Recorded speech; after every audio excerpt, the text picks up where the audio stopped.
Pare, kan, pare. Kaya. Oh, tama. Oh, kan. Mga bagay ni mo. Mga bagay mo tikulan nga ka. Kaon sa wala ni mo. Mga ka-farmers no, mayong hapon kanyang tanano sa mga Bisaya. Mayong hapon ninyo diha. Magandang hapon din po sa lahat ng mga kababayan natin saan man sulok sa mundo. So reaction video to mga ka-farmers about sa video na to na pinapanood ko ngayon habang naglalakad tayo mga ka-farmers. No, ito yung tamang gawin ng mga anak sa magulang. Ganito ang dapat yung tularan para mag-trending kayo dito sa social media. Babuyin nyo yung mga magulang nyo. Ganito dapat yung mga ginagawa ng mga content creator.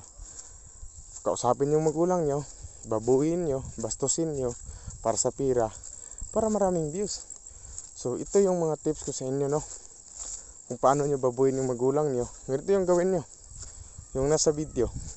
Tingnan nyo mga ka-farmers kung paano nila binaboy yung kanilang magulang. Sabi nga nila sa video na yan, sa kanilang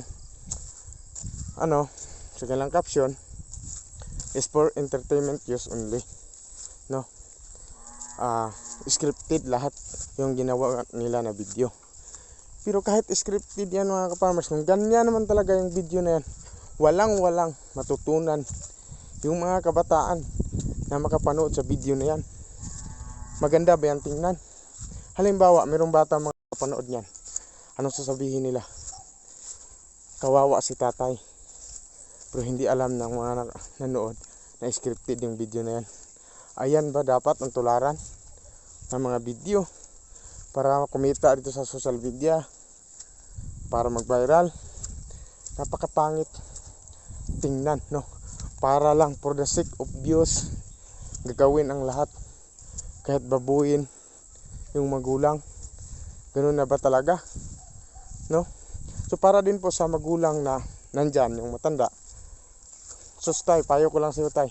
Huwag ka nang pumayag sa susunod na ganyan yung gawin sa'yo. Kahit sabihin mo scripted yung video na yan, sa mata ng mga tao, wala kang kwintang tao. Wala ka ng karapatan bilang magulang na walan ng respeto yung anak mo sa'yo. Dahil pumayag ka na gagawin kanilang laruan sa kanilang video para mag-trending, para mag-viral, para kumita. So, yan nangyari sa'yo. Binastos ka, binaboy ka. Kahit sabihin mong scripted, kahit sabihin mong pumayag ka, pero pangit pa rin panoorin. Napakapangit. Kayo, sikat niyo na influencer, dapat ang tinuturo nyo yung nakakatulong sa mga manonood at nakakabuti sa manonood na may makukuhang kaalaman. Hindi yung nagtuturo kayo ng kabastusan, kawalang hiyaan. Yan, real talk yan. Magalit kayo sa akin, okay lang. Basta sabihin ko sa inyo katotohanan. Walang pinta yung ginagawa nyo. Sumikat kayo, kumita kayo, okay na yan. Kumita kayo ng pira. Kahit ganun yung video nyo, million views, 7 million plus views. So malaki na yung kita niyan. So okay lang yan.